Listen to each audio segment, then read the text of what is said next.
কোটা আন্দোলনের ঢেউ এবার আছড়ে পড়েছে ক্রীড়াঙ্গনে।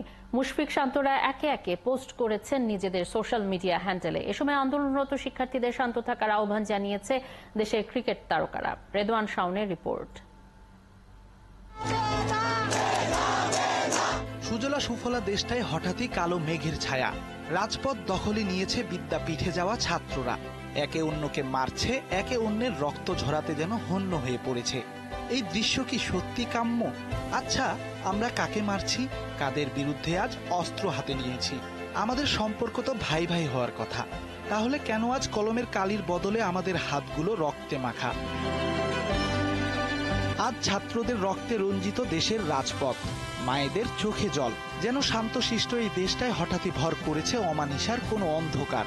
দেশে ছড়িয়ে পড়া এই অস্থিরতা নাড়া দিয়েছে লাল সবুজের পতাকাবাহী টাইগারদেরও। দেশটা যে তাদেরও। লাখো অনুজের এই কঠিন সময়ে তাই নীরবতা ভেঙেছেন তারা।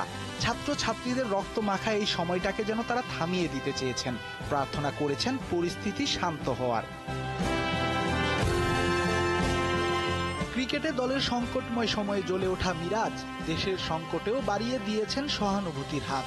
আর কোনো মায়ের কোল খালি না হোক, বন্ধ হোক রক্তপাত। ফেসবুকে এক পোস্টে এমনই অনুরোধ করেছেন দেশের এই অলরাউন্ডার। নীরবতা ভেঙে নিজের সোশ্যাল মিডিয়ায় ক্রিপ্টিক পোস্ট করেছেন টাইগার কাপ্তান নাজমুল শান্ত। নিজের হাসি মাখা ছবি দিয়ে যেন বলতে চেয়েছেন, সহিংসতা দূরে রেখে সবাই হাসিটা ধরে রাখো।